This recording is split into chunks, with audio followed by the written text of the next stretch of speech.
Right. So Shaw points to he points out an ironical situation where he says that day and night we spend in reading books and encyclopedia, in trying to know about products and processes and how machines work.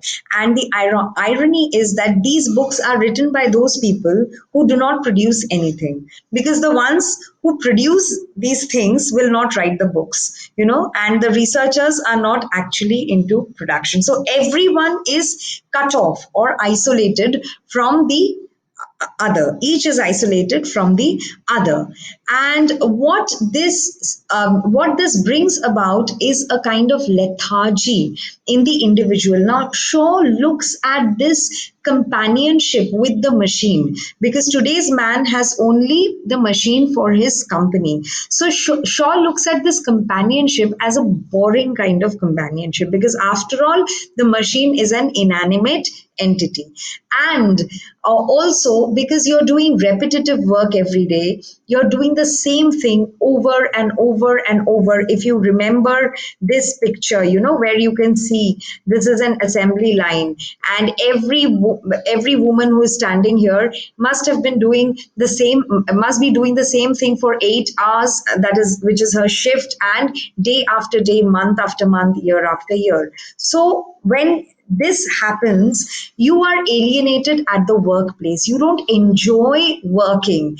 And as a result of this, your body is taxed and your mind starts feeling lazy. You get exhausted at the end of the day.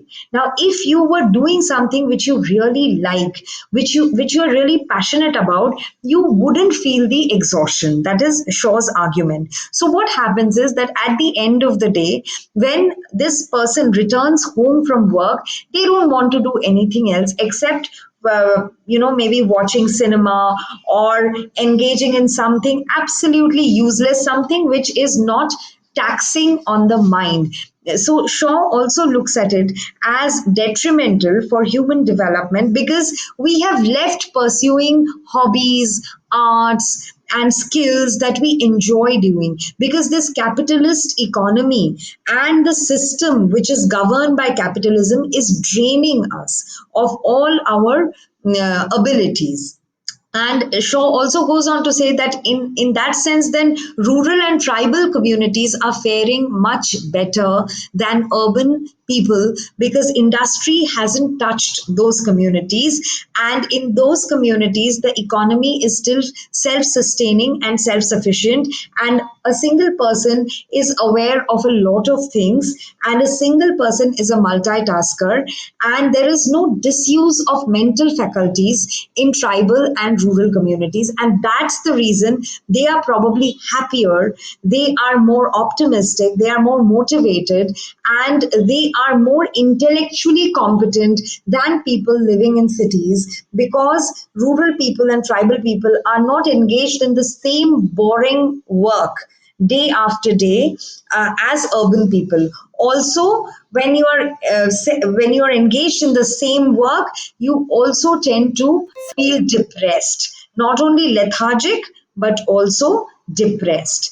And that is the more sinister ill effect of capitalism, because in the long run, it can be really detrimental to your mental health. So these are some of the arguments and some of the points that Shaw puts forth in this essay, which is an essay which critiques capitalism, the capitalist economy, the system of mechanized production, and the ill effects it can have on a society and on individuals. Right from affecting their body to their mind to their spirit in an adverse manner.